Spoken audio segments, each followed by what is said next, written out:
Welcome to Solutions Rising. I'm Rachel Branch, and I am so pleased to welcome our newly elected Berkshire County District Attorney Timothy J. Shagru and our re-elected Berkshire County Sheriff Thomas N. Bowler. Both gentlemen have been guests separately on Solutions Rising, but this is their first time as guests together, and I am delighted. Attorney Shagru, Tim, has a long and impressive career in the legal profession, and I suspect will be an astounding district attorney for Berkshire County. As one example, his being one of the founders of Kids Place exemplifies his commitment to our community.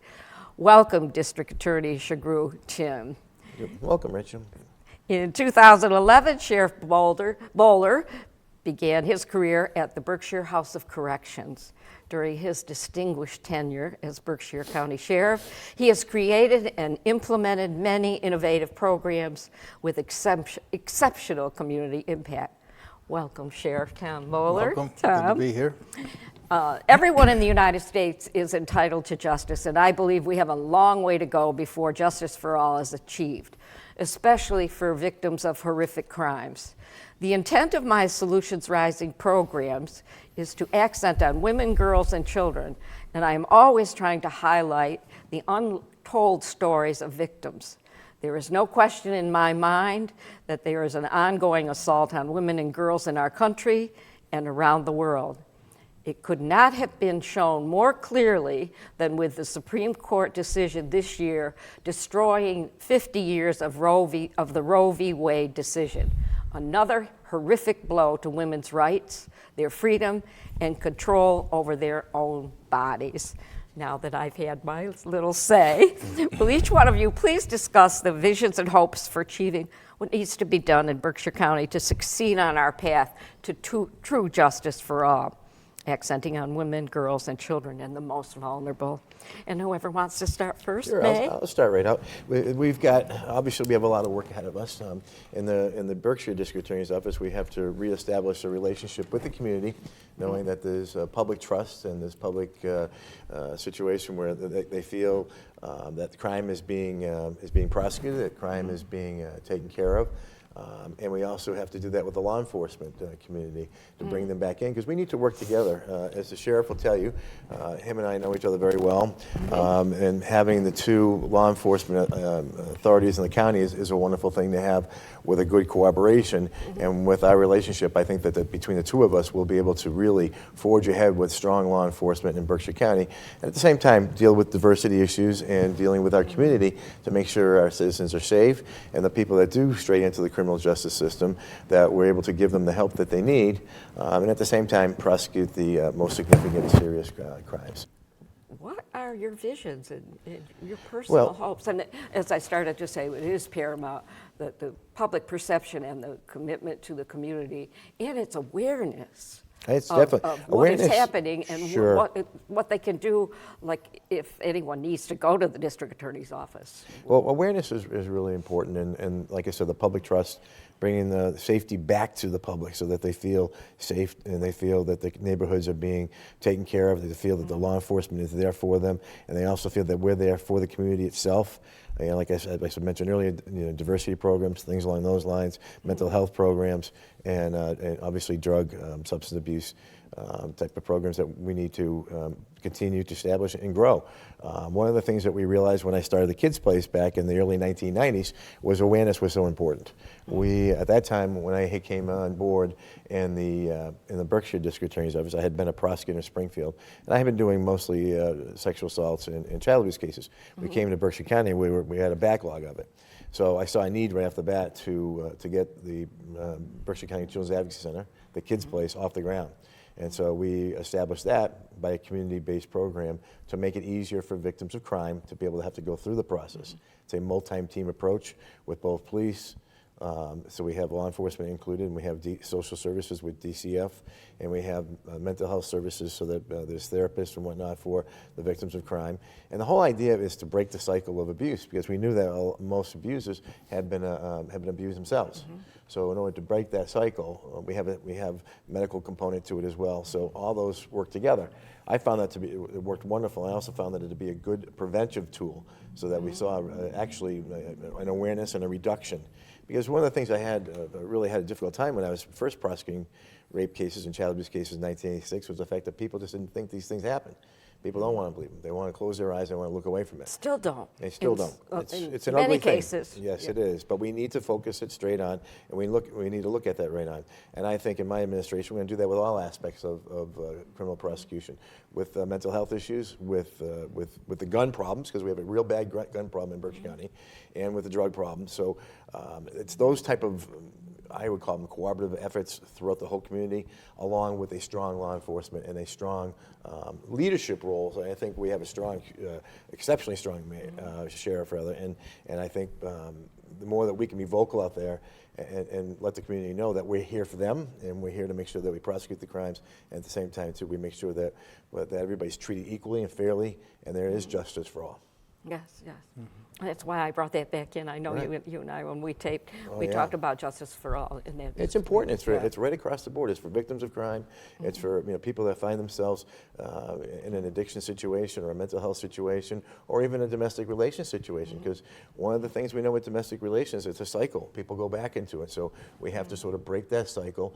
And there's tools that we can use in prosecution to try to make these better convictions and also make it easier for people having to go through the process.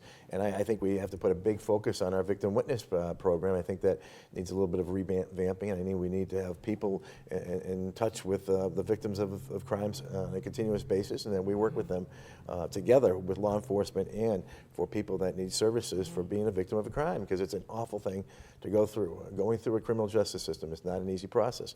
But we can do it if we're cognizant of it. I've been doing this 36 years. The sheriff has been doing it for a long time, not just as sheriff, but as a detective in the Pittsfield Police Department.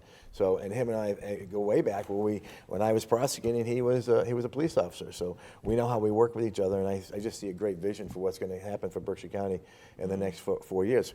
We have our work cut out for us right now. The gun problem, the drug problem is big. And I expect that once I get into office in January, that we want to be able to attack that and then build our programs as we go. But there's a backlog. COVID didn't help us. We've got to get these cases caught up. We've got to make sure that we're doing the type of prosecution that our citizens deserve and want. And I think that it's pretty clear they want it, because it was a pretty good, that was our message, and the message rang loud and clear, and Sure the did. votes showed that. And I would never, if I hadn't met both of you, I would never, as a victim myself, I would never have known how to go. Of course, Right. in the years that I was attacked, you couldn't go to the police. I was in Denver at the time. And you're dealing with enough as trauma. You're dealing Absolutely. with enough trauma to even know how and who you could go to for help without being re-victimized. And absolutely. So that is real important. So in collaboration, the two of you, Tom. In collaboration, one of my visions? Oh, yes. Well, And- right now, what I foresee is some exciting times moving forward. I've been a huge advocate over the last 30-some odd years. What I hoped our community would be would become stronger, healthier, and a safer community. And I think that's the three things that the DA and I are going to strive for this community. As he mentioned, for the citizens of this community, is a quality of life that they all deserve.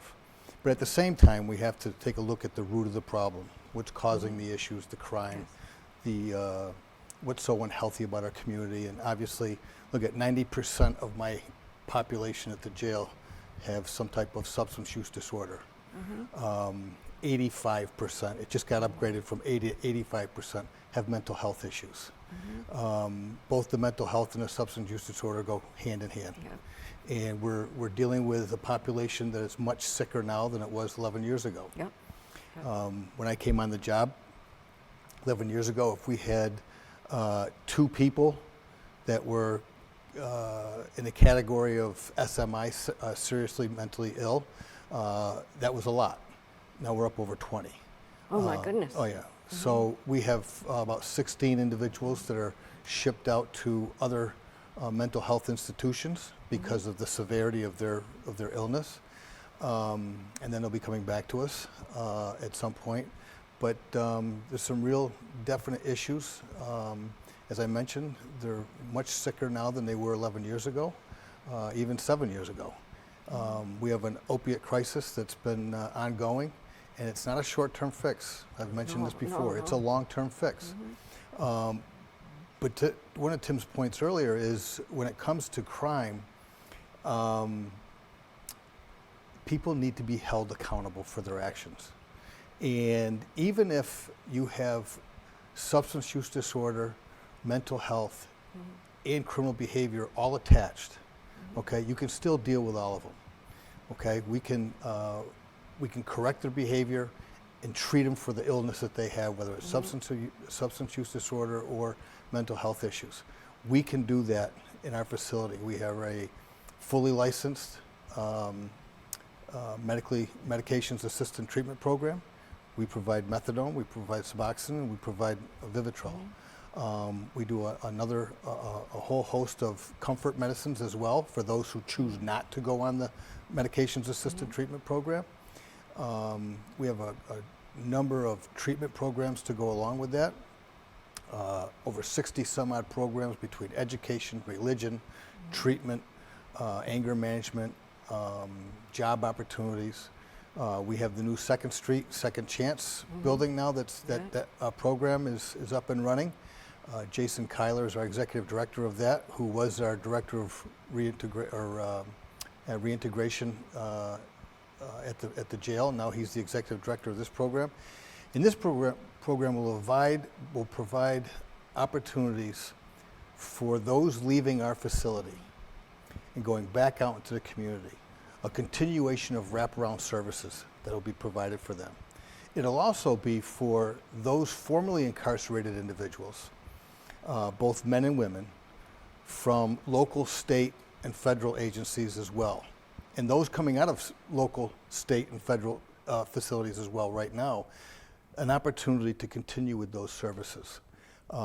Education, mental health, medical, job opportunities, housing opportunities, a whole host of services that will be the banking industry, real estate, all the things, all the challenges that these individuals have when we reintegrate them back into the community. It's almost like one-stop shopping. It'll be at Second Street. We'll have providers there for them at certain times certain days of the week, at certain times, so that these individuals can continue with the services they need. Or if they're having day-to-day trouble, they were formerly incarcerated and they're having day-to-day trouble with certain challenges, they can come in and see us and we can put them back on the right path. A lot of what you're talking about, Tom, is really some of the real problems community-wide that are just not with the House of Corrections and what you call disorder is the illness of addiction. And of course that's just devastated my family, and there's questions about, and I believe it's a mental, there's a different in the brain, if there's part of this brain, but also not growing up in homes with healthy role models. So when a lot of abusers come back as abusers themselves, and it doesn't mean most abusers, most of those who are abused come back as abusers themselves. But if you don't have role models and healthy role models, how do you see what is a healthy community or a healthy atmosphere? This is the thing. This is the thing we see. We see that these are individuals who, and you got to remember, we have individuals that have committed some serious crimes. We got 16 or 17 individuals for murder being housed at our facility right now. But you also have others who have, because of these illnesses, are not really bad people. They've just made some bad choices. Sick. Because of the fact they've had a lack of guidance or structure in their family or in their lifestyle prior to coming with us. And what we hope to do is we're starting to see, or we have seen over the years, is this generational behavior. Okay, what's taken place generations ago is still taking place in the family. That's because of the family structure, and we need to break that cycle. And as I mentioned before, not only with the opiate epidemic, but with situations or challenges like this, it's a long-term fix. It's not a short-term fix. But we're finding these people who are uneducated, have these challenges, whether it's mental health or substance use disorder, that they need. We have to have a tracking mechanism in place. That's why Second Street is so good. It allows us to track these people. I don't want to use the term holding their hand, but we're almost doing that. It's if you will. direction. It's It's really direction. It's direction. giving We them gotta the help guidance and the direction. They need that guidance or direction to get to be a successful, for it to be a successful reintegration in the community. And look, at the other thing is, I don't think you can do it alone. No, we and can't do here it you were alone. talking about, some, even coming from my family, I'm watching 4 generations right now Yeah. go down with it. Well, that's very common now. Yeah. Oh, my goodness. Grandparents, if you look in the probate and family court, Yeah. we see very few guardianship cases, very few grandparents raising their grandchildren. Well, now it's an epidemic. There are a lot of grandparents that Yeah. they're raising, and they need the help and the services. And that's where the cooperation with the sheriff's office and the district attorney's office is important, because Oh, yes. we recognize what we have to prosecute crimes at the same time too, and make people accountable. But at the same time too, we also recognize that we've got to integrate people back into the community. We're going to help them get through their problem. Because I know one thing, I've been doing defense work for almost 29 years, and you would see it's very difficult to get people into the services that they need when they're addicted to a narcotic. Yep. So we've got to get them the help. We've got to help them get to get that help. It's not easy. Neither one of us is saying this is an easy task, but we're both saying that we need to get people the help that they need in order to break that cycle, get them off the drugs, help them get employed.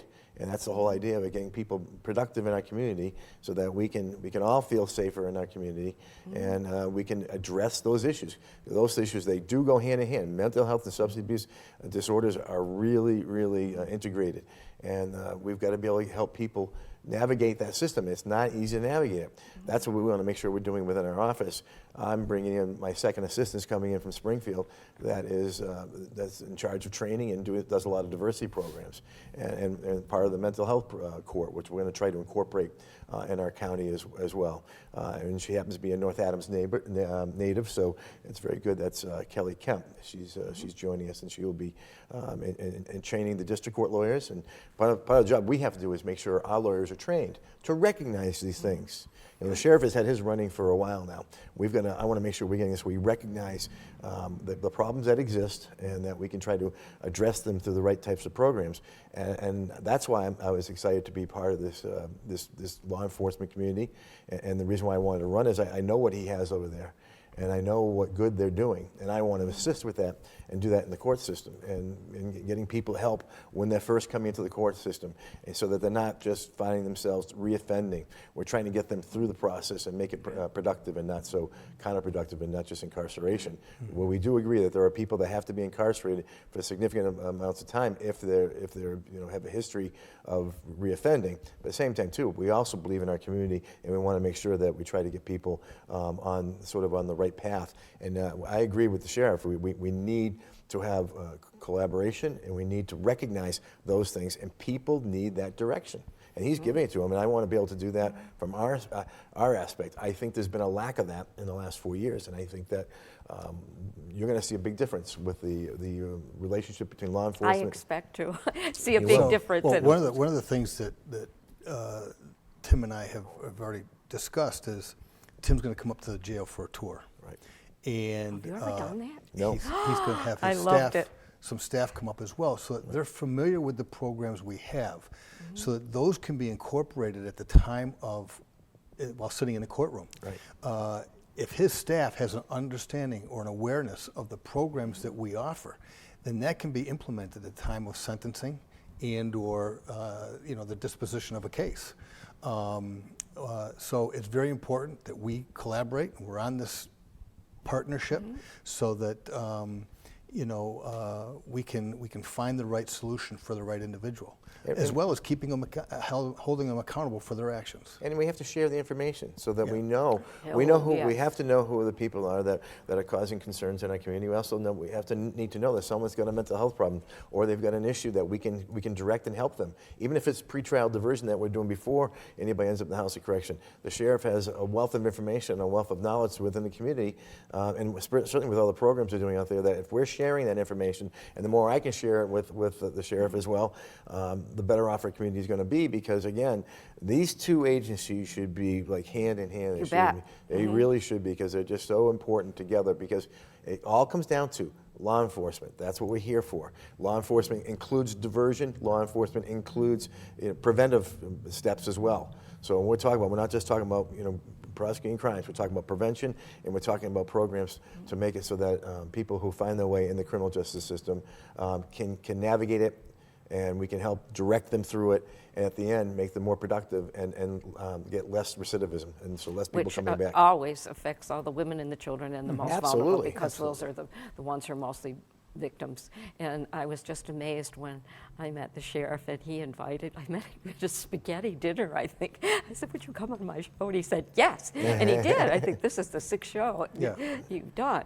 And then he invited me there. I was taken aback when I went to the House of Corrections and I saw the programs and I saw the aquaponic, hydroponic program. And, you know, this is a whole circle of solutions. I'm sorry, I mean, okay, this is a whole circle of solutions that is actively addressing the real problems in our society all over the country. And they're training people, you know, they're training people for jobs coming out. Yeah. We talk about the printing, you know, they're training people, give them a craft so they can get out, so they become employable. But again, we need to do it together, and that's what I'm so encouraged. We've known each other for 50 years, so we'll have no difficulty working together. No. And you know, when we talk about reintegration, we know a lot of the people that we're dealing with. We've dealt with them in the past. We're trying to break that generational, you know, that behavior that happens generation after generation. And we do it, and the reason why we do it is because it all gets back to the stronger, healthier, and safer community. These are people that are members of our community, okay? Yes. We know they're going to get out, and they're coming back to our community. And what's very difficult is knowing that they're going to get out, that negative influence that got them in trouble to begin with is going to slap them right in the face as soon as they walk out our door. That's why the Second Street program or Second Chance program is so important. Continuation of those services so that we can guide them and direct them and give them a structured life that stays in a positive path. And look, are we going to be successful with every single person? No. Absolutely not. We know that. Right. We know that. We anticipate that. But if we can get people, and we know what's going to work for somebody and what isn't going to work for somebody. That's why it's so important to have this relationship with the district attorney's office, so that when there is a disposition of on a case, we can give them what we've seen in the past, what's worked for this individual, or what hasn't worked, and let's maybe take a different route. So the collaboration is going to be great. We're really looking forward to it, and you know. And I know you're not just talking about collaboration between the DA's office and there's so many agencies. You're talking because you and I have discussed this at other programs, the community collaboration. Oh, yeah. And I just want to interject here. One of the elephants in the room is obviously income inequality and the poverty. I mean, I just can find it appalling, and I keep saying this in the United States of America, nobody should be hungry, nobody should be homeless. I mean, it's just unbelievable. So there are so many elements to what you're trying to solve. And thank goodness. But we use community partners to do this. Yes. Like, for instance, we up here, the fact that we're up here in North Adams, the Northern Berkshire Community Coalition, fantastic group. Amber Besaw and her staff are fantastic. We have several programs working with them. We have a fatherhood program up here through them. We have a Chelsea Hub model. That's where we bring the providers to the individual. So we're putting them on the spot. They can't say, okay, yeah, I'll go there tomorrow. I'll go see this person the next day or this. Say, no, they're right here in front of you now. Tell them what your needs are, and we can assist you in doing that. It's been very successful up here. We're doing the same thing down in Central Berkshire and Pittsfield as well, with law enforcement attached to that, because they know who all the players are. Okay, but we have educators, we have mental health clinicians, we have people in the medical field involved with this. We have banking industries involved in this, helping these individuals when they get back in the community to be fiscally responsible and help them navigate through the financial difficulties they're going to have. Because anything that's financial and they have a difficulty with it could set them off into a relapse.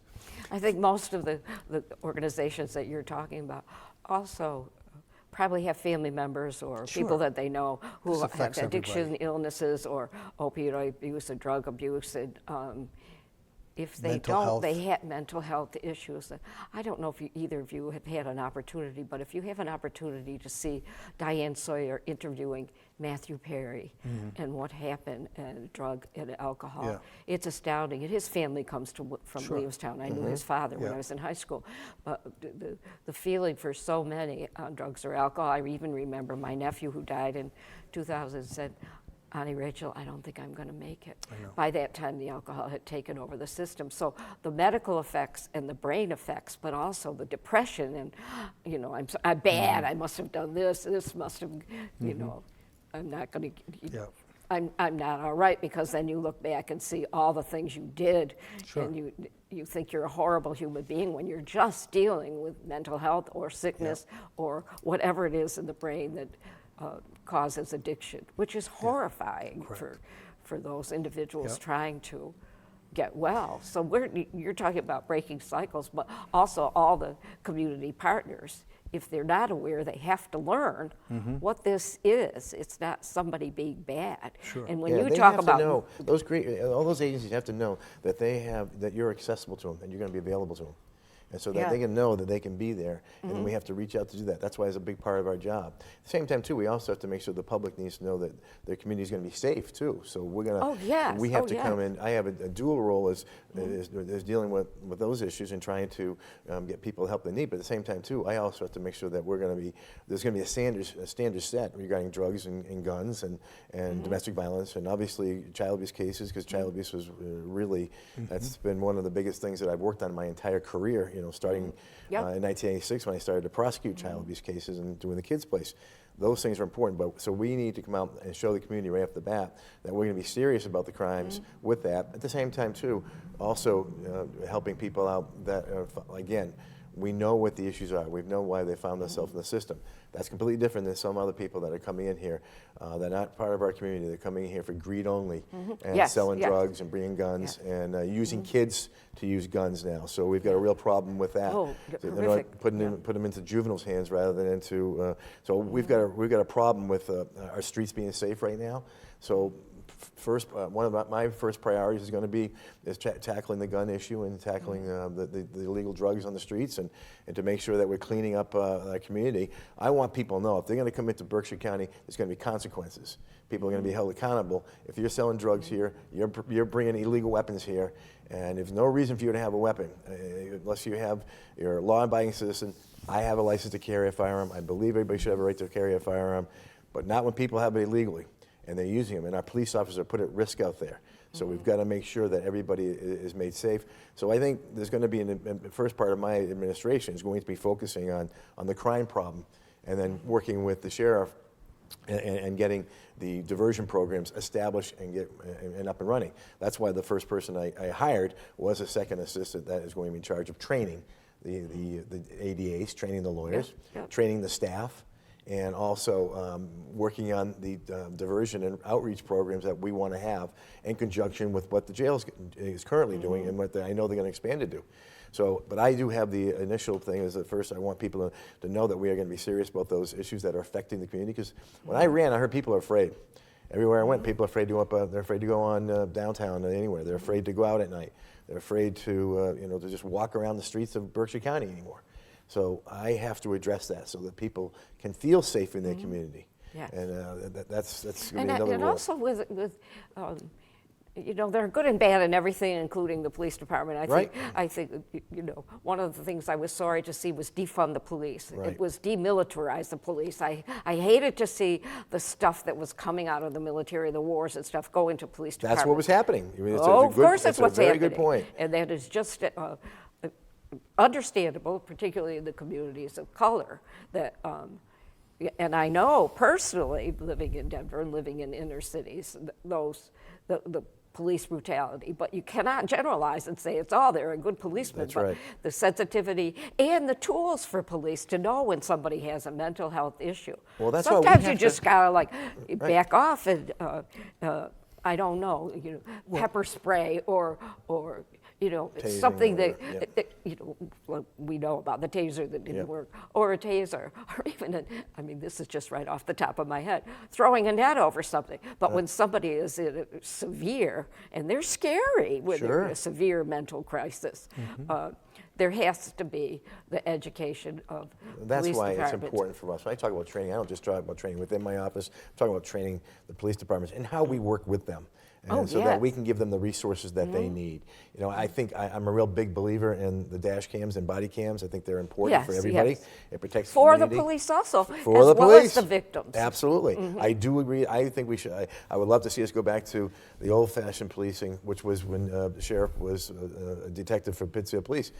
And not to be, there was sort of an influx where it became more militarized. I agree with you. Yeah. And we don't Yes. need that. We need the people in the community to know the police officer is there to help them, that they're there for resources for you and to reach out and be part of you and not disassociate it. When someone's in a military garb and is dressed that way, it doesn't look the same. We feel like we're in a military or in that type of an environment rather than the police who really, the community And needs they to know need what to they're get out for of the us. cars and Yeah, get into the I agree. community. They do. If living in the community, if Right. But you possible. also, you also have to take a look at from a law enforcement standpoint. The reason why some of that military resources, if you will, were being brought in was because law enforcement was being, if you want to use the term, outgunned. It was. Yes, yes. So they're dealing with a population who have higher capacity weapons than the law enforcement had.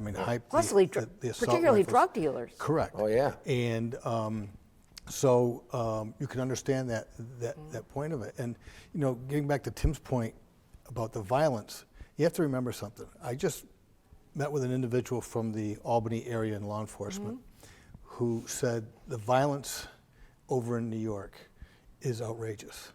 It is escalating at levels they've never seen before. Springfield is the same way, unfortunately. These are only an hour away from here. Our drugs are already coming from the Springfield, Yep, Holyoke, yes, yep. New York area. Okay, we have a demand up in this area. That's where the supply is coming from, unfortunately.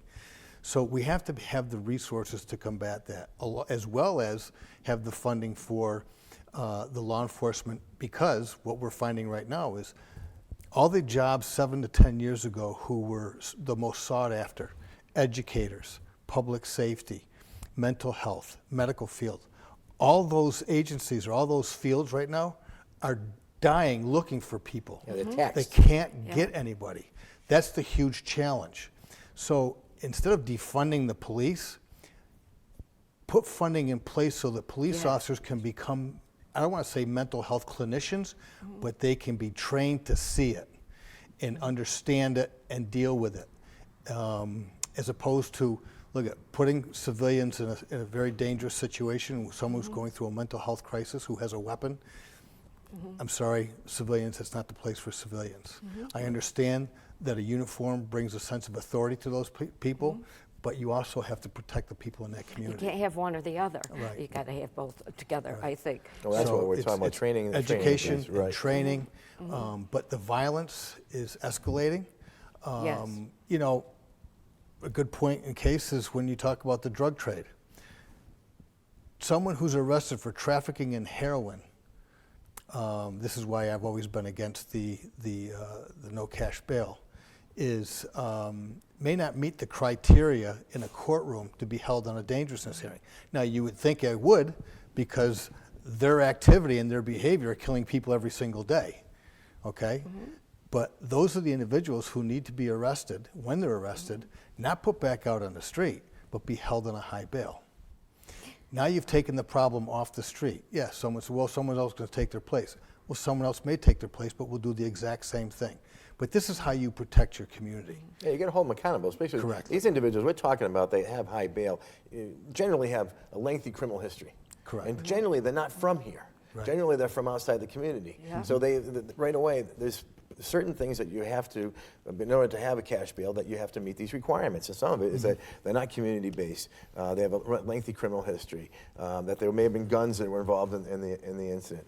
Those situations that our community, even though it may not raise it to the dangerousness situation, it does raise it to the point that we have dangerous people out there that need to be held accountable. And some of these people, if we just arrest them, let them go, and they're from New York, they're not coming back. No. And so they'll send somebody else back up there. But so I want to make sure that we're holding people accountable that are breaking the laws, that are destroying our community, destroying our neighborhoods. And don't make any mistakes about it. There's a large group of drug dealers that are up here that are destroying North Adams and Pittsfield and each of their, and it's the marginalized communities that are getting hit the worst. And so that's why we want to protect them. Everybody should, I mean, the people that have lesser economic conditions, we've got to help those communities out because that's where we're seeing the drugs pop up. Well, because it's easy for someone to get a kid involved in selling drugs because the money's right there. It's a crime, and it's huge money to a child who or a teenager who has nothing. I saw that when I was on a Latin King trial. I was on a jury. Yep. $500 a week. This cherub-looking young man, and he's testifying. That's big money, $500 a week, and his whole life is destroyed. And how do you tell a kid from inner city, whether it's Springfield or New York City or wherever, for me, who's up here, and they're in $300 to $500 jumpsuits, or not jumpsuits, but sweatsuits, $200 sneakers, jewelry all over, and they have a pocket full of cash, another pocket full of drugs, but they're living like kings. How do you tell them what they're doing wrong? Right. They don't, and if they've come from poverty and a broken home. They're living better than they did when they were at home. And this crosses all cultures and all. Oh yeah, there's no question. But we're the poverty-stricken are standing out as easy prey. Right, but we're responsible though as in the law enforcement community. We're responsible in the DA's office to make sure if people are breaking those laws that they get held accountable. And if it turns out we find out that there's people that need help, we're going to give them the help. But at the same time, too, if someone's coming up here, I've got to hold people accountable so it stops the cycle of these drugs coming in here and stop people. Because right now, we're not as bad as Springfield and Albany. It could happen. It could happen fast because we have to say, no, we're not going to tolerate guns. We're not going to tolerate, certainly not tolerating trafficking of fentanyl and heroin, which we see a lot of. And we're not going to tolerate people coming in here and committing other crimes, the rapes and the burglaries and the robberies. People's houses are broken into, and those victims feel this for years to come. Oh, you live with it, though. I'm living it with my whole life. And but we owe a responsibility to those people to make sure that their community is safe. But that's part of what we're doing right here now is awareness. Awareness and educating the public. I hope you'll come back as many times as you want to come back. But that's part of it. Someone doesn't know. Who do I go to? Are they gonna attack me again? Are they gonna And the more we talk about it, the sheriff knows there are certain people. I know when I deal with law enforcement authorities, when I deal with state police, local police departments, we know who's out there. And so we want to try to make sure that we're doing the best we can to make sure that if someone's breaking the law, we're going to catch them. And we're going to hold you accountable, and if it means you're going to go to jail, you're going to go to jail. And then you hear talk about the revolving door. The same person goes in and goes out and goes in and goes out. That's why you got to hold them accountable how do you think with laws that stick. How do you think that makes law enforcement feel? When awful. They put time and energy and effort. And their lives on the line. Right, and their lives on the line. And then they put someone in front of the court, and then the court, for whatever reason, lets them go back out the door. The system, now you're creating an atmosphere where police officers are going to say, and law enforcement are going to say, why am I even doing this? I'm just going to go to work and collect a paycheck and do as little as I can because this is the outcome. I'm trying to keep my community safe, and this is what we have going on. So that's really existing because we've seen theft alone. The not prosecuting theft was a problem because what happened was the police officer who do a real good investigation, looking at a theft ring, and then it doesn't get prosecuted, and the police officer gets frustrated. The store owners who are victims of crime, they're losing millions of dollars in merchandise going out of their property. We have to hold people accountable to that. And I think if you start doing that, then you'll see there'll be reduction in that amount because we're holding people accountable that are committing those offenses. And it will also make sure that people think twice about stealing from somebody if they're going to be accountability to it. But if you just say we're not going to prosecute it, I mean, what's stopping somebody from going back in and doing it again? You know, the interesting thing too is, because you and I have talked about this, Yeah. you know, when you have people like businesses like Walmart or those big service stores, they're part of our community. Yeah. And these are people, you have to protect them as well. And people say, well, they can absorb that. You know, that's a write-off for them. They anticipate losing so much in merchandise by theft and this and that. But you don't understand. These people donate thousands and thousands and thousands of dollars or merchandise each year to the unfortunate. For charity programs or charitable events, the whole 9 yards, they're involved in our community. They're part of our community. We need to protect them Well, as they are with employees, but of course I Yeah. have to say now, the Walmart, the Walton family. Yeah. Millions. Right. Yes. But we know that these Locally, Right. they Local are businesses, contributions, yes. Local and businesses do a also lot, the yeah. employees in those stores are local community members, Correct. and that right there is enough to Yeah. speak to taking care of protecting. Yeah, them. Walmart, I just use an example. But yes, but our Yeah. local businesses. Oh, yeah. Especially your little ones. They're Yeah, getting you look around frustrated. there. Yeah, you look around the. I mean, I ran a local business for 29 years, and we always gave back to the community. We always were part of, if there was, especially sporting events for children and for all the golf tournaments that go out there to help people out. We always gave back. Every business in Berkshire County, we're lucky. I would say the majority of them do that. Yes. But we also should when they need help, let's help them. Let's get them, and you know, I don't believe in the fact that, well, geez, they get it built in. I know that's what the corporations say. The problem is, as consumers, Correct. we're all paying for that. Correct. So as consumers, when there's that theft, don't think that the big company's bottom line is going to get affected. It's the price of the items that are going to get affected. And so we as a community, We're watching it right now. Yes. The But if disparity. But if you is hold growing. those individuals who are committing those crimes accountable, we can get to the root of the problem, which Right. usually has to deal around the fact that they're stealing is Yep, usually the yep. fact that they're trying to support some type of substance use disorder, whether it's alcohol or drugs. But if you hold them accountable, then we can also treat that illness as well. And we separate those who are ill out of the. Yeah, out it's of those who are, I mean, there are true, really evil criminals. I Yes. mean, Yeah, absolutely. There are the people that and are I driven want to by see greed. them prosecuted. Absolutely. And I don't want them in a revolving door. Right. And I just remember that we found those Latin King 4 guys. Oh my God, they came in with a gold change and Yep. puffed up and the whole thing, and they were all convicted. But they got to walk out before their appeal, and the judge interviewed all of us and called us by name, and we said, "Oh my goodness, they Yeah, know our who we are. names." Yes. Sure. And they're convicted of murder and multiple charges. And yes, and so it's serving on a jury. Those are, community. Yeah, we've done. I have to say though, when people serve on a jury, we do a wonderful job in Berkshire County about not keeping the lawyers don't even get to keep the information on the jurors. So once we pick a jury, all those forms go back. So it does keep a lot of people can feel pretty safe as being on a Yes. jury because we don't keep that information out. Oh no, I'm just saying the Yeah. judge named us when they polled us in the jury, Right. and I think he changed that. We said, "Ooh, Yeah, you you changed need- it." we And this say was juror all in number my one, neighborhood. right. You can't talk about Right. anything, and they, Yeah, we go by number, juror number. So they'll Yeah, ask you juror yeah, number I'm sure 12. they We- do yeah, that's that how now. we do But it. So- I think, to your point, you've worked in Springfield. yeah. You see what's going on in Springfield. I know what's going on in Springfield. So this is what we're trying to deter or trying to keep from our community to becoming. And look, there are also certain parts of Springfield and areas that are Yeah, nice. flourishing. Yeah. They're doing great. They're wonderful. But when it comes to the criminal element, we need to get a hold on it and hold, to Tim's point, hold people accountable and make the victims feel as though they're heard.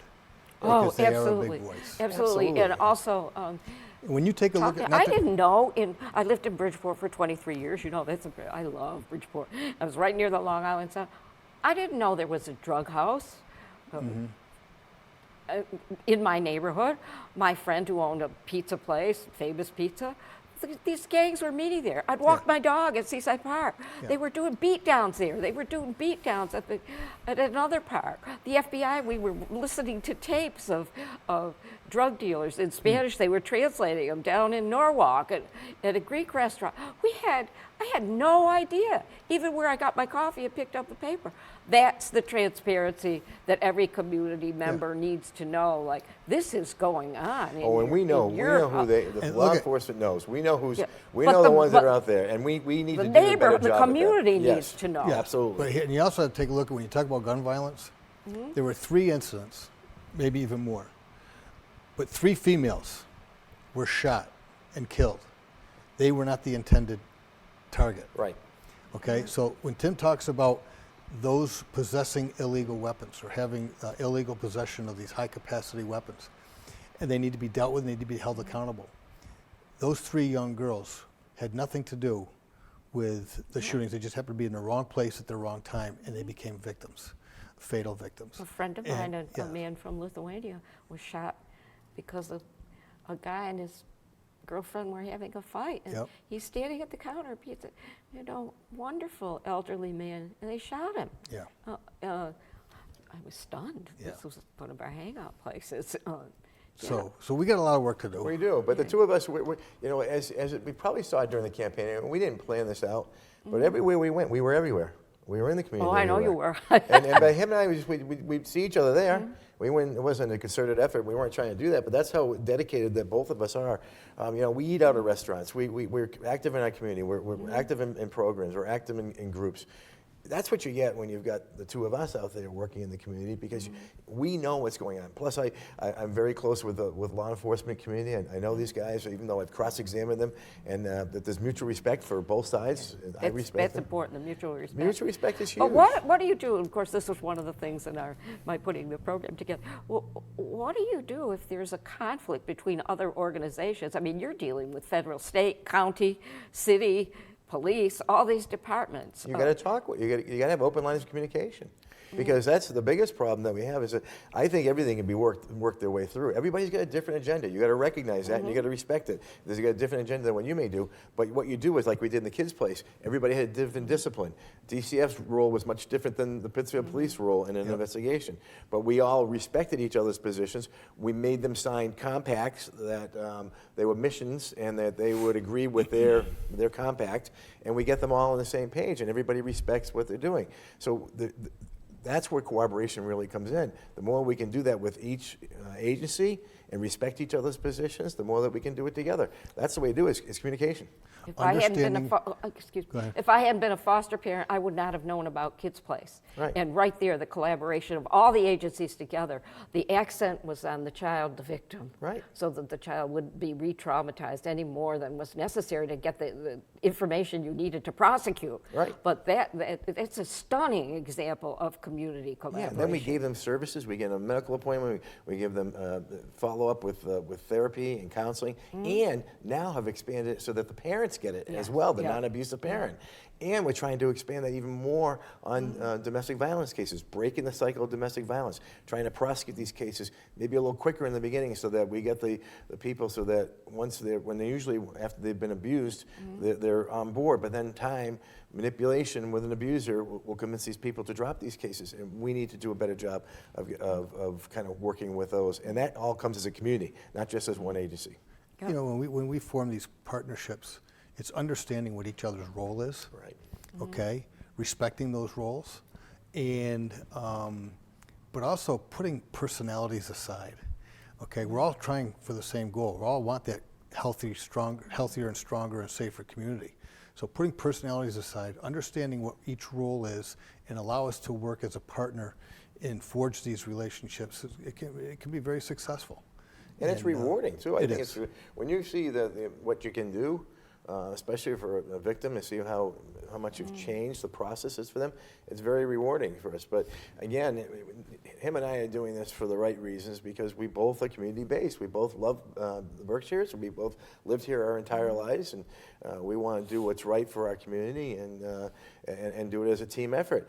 Like, I didn't come up with the Kids Place idea. I took it from Huntsville, Alabama, and those are the ideas that we look for. I mean, I'm the best one to take a look at other programs that have been successful elsewhere and implementing them here, because we're not reinventing the wheel. We're going to take some things that are already existing, and we're going to use them here. And if we come with more innovative programs, that's great. The sheriff has come up with a lot of innovative programs at the jail. Oh, yes, yes. So, you know, we're going to continue to do that together. But one thing that you and I both have to work on, when you talk about we're part of this community, the whole 9 yards, and we like to eat out at restaurants, maybe we should cut down on the restaurant. Hey, listen, we're at 62. We can actually get to deserve it now and keep it. During the campaign, I mean, you were, Oh my God, the so many campaign was places. killing both of us. You can't imagine how tired the two of us were, and what kind of food. At 10 o'clock at night, I'd see him out at a restaurant getting something to eat. And these were fast food restaurants because we had no choice. We had no time. Campaigning is hard. It It's takes real- a lot it's out of real hard, anyone and, who does it. Yeah, and we're not. Neither one of us like to have to campaign, but we love the people. Yeah. So everywhere we That's the went. best part. Oh yeah, we ran to so many. We went.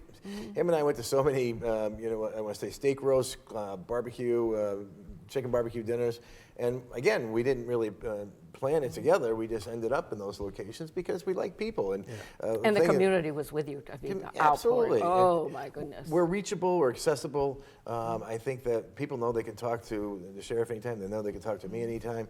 When we went out there, we listened to what people had to say. And that's the thing I heard more than anything else. I got to tell you, and I think the numbers showed it in the end. People are afraid.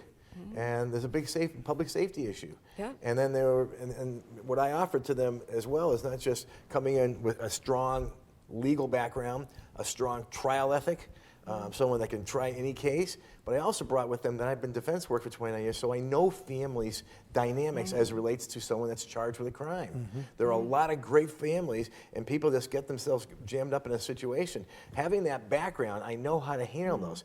It would take me nearly a year in every single defendant that I would represent to get them through, to get clean, to get employed, and that was the whole job. Get them off drugs, get them employed, and then make them their self-worth so much more, because now you talked about how people they beat themselves up because their depression hits in because they've been addicted. Part of the illness. It is. So you Part gotta of give getting them- there and trying to get out, and then once you get out is Right. trying to find out. You bring the self-worth back up. You got to bring the yeah. self-worth back up of the individual so that they can feel that they can be productive in our community.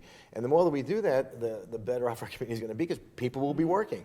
We'll get more people that are going to be off drugs and willing to work and not have to be part of the public system.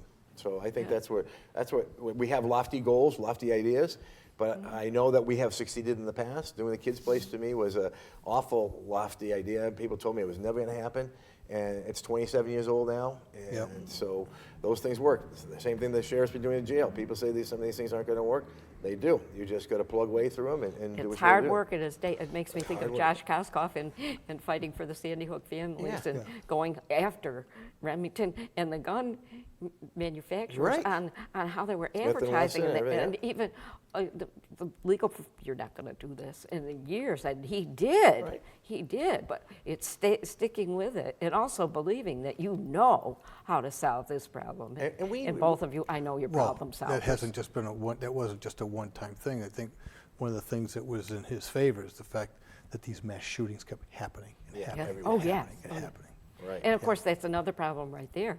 The elected officials who will not deal with assault weapons, and we have to have We're gun lucky control. in Massachusetts. We have great gun laws. You do We have very strict gun laws. The problem is when we don't enforce the gun laws. That's the problem. Just And put them to use put because them they're to there. use. We have Yeah. great. I mean, I'm proud of living in Massachusetts. I think our legislature does a great job, especially as it relates to crime and doing and a balanced system as well. But we have.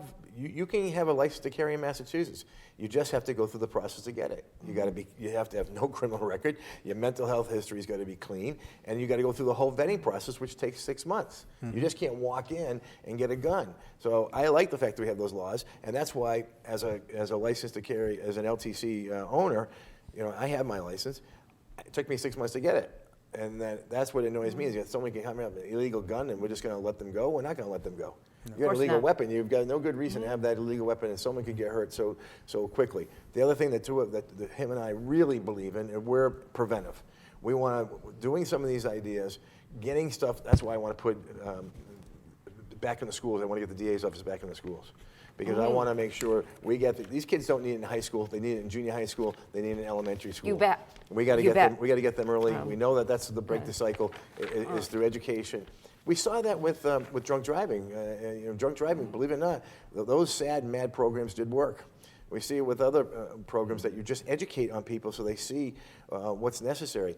We can do that. Anti-bullying programs, those things along the lines. I think it's very important for us to do preventive as well. Listen, the sheriff and I would both be very happy if his facility was empty and I didn't have to prosecute any crimes. It just isn't realistic. We know what we have to do, and we can do that, but add prevention to it as well. Yeah, we're coming to close to the end. I can't believe it. We could keep going probably all afternoon, or we're taping this in the afternoon.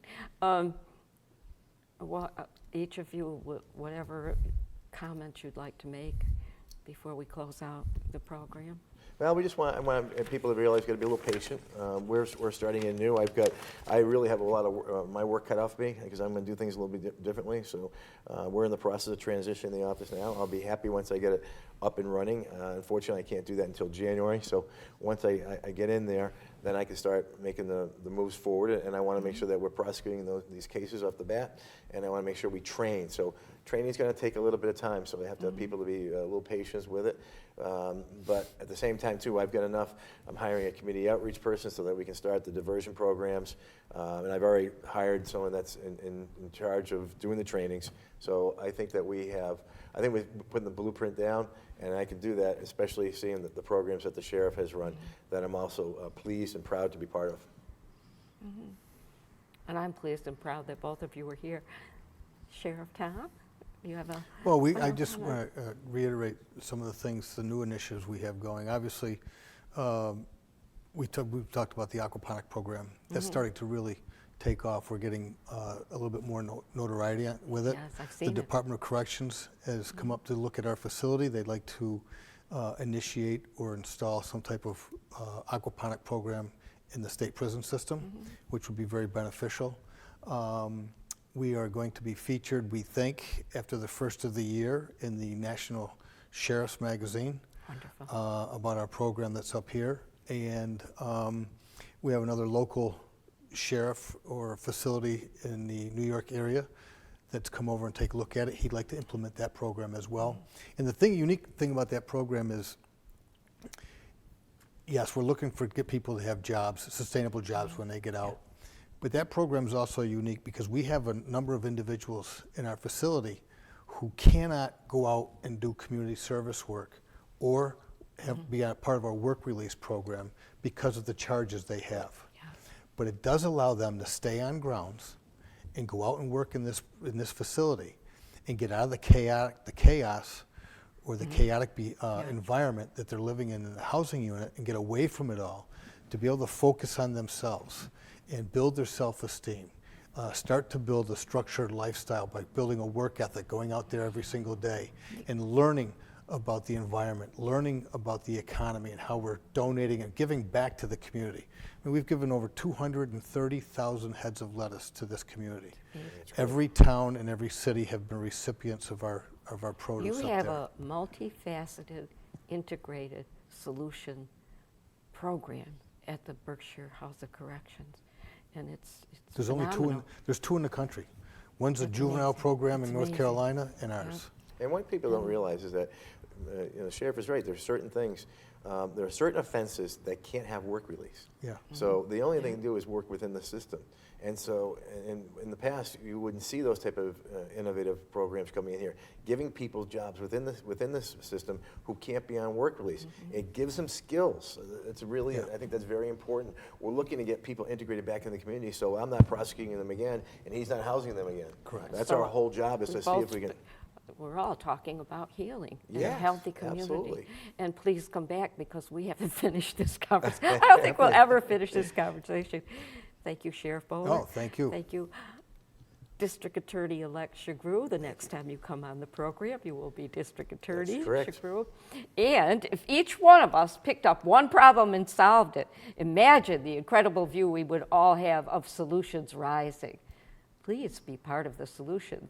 And also, inform yourself and find out whatever you can about the Berkshire House of Corrections and the District Attorney's Office and the resources that you perhaps could be part of in our community to solve these horrific problems and make our community healthy and healed. Thank you.